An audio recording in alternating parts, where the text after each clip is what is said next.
꽃이 피는 골동품의 저주. 꽃들은 자라나지 않았어야 했다. 뼈에서도, 겨울에도, 표본실의 어둠 속에서도.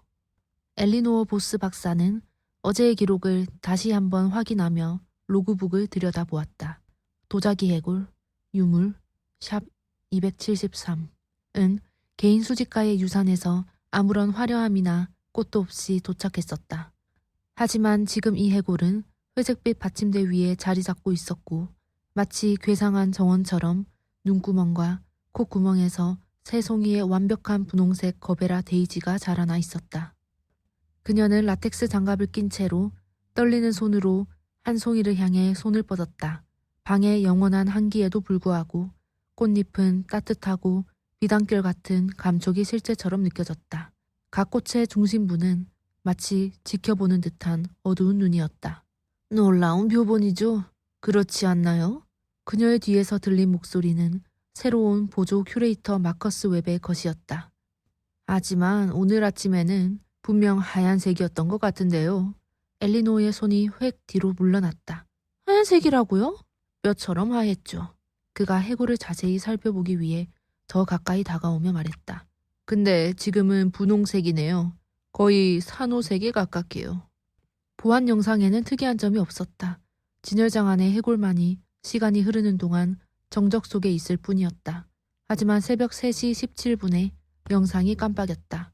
화면이 안정되었을 때 꽃들은 마치 늘 그 빈 눈구멍에서 자라고 있었던 것처럼 완전한 형태로 거기에 있었다. 그 다음 주 동안 꽃들은 색깔이 변했다. 자정에는 핏빛처럼 붉었다가 새벽에는 연한 장미색이 되었고 황혼역에는 진한 진홍색이 되었다. 엘리노어는 잠을 자지 않았고 사무실에 간이 침대를 설치했다.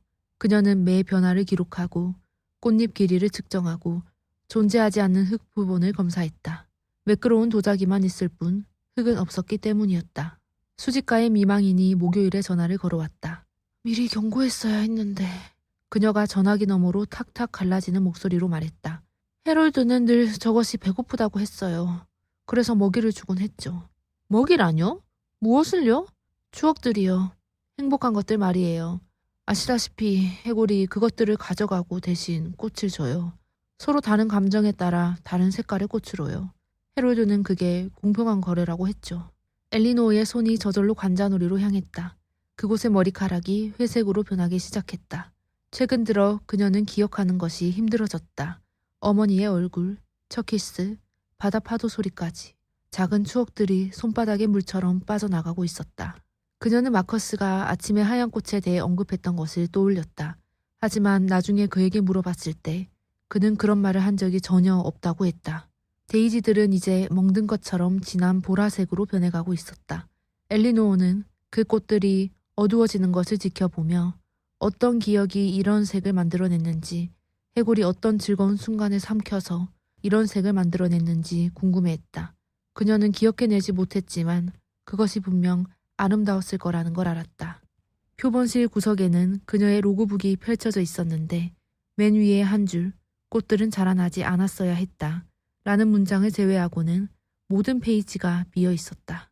그녀는 그것을 썼던 기억이 없었다.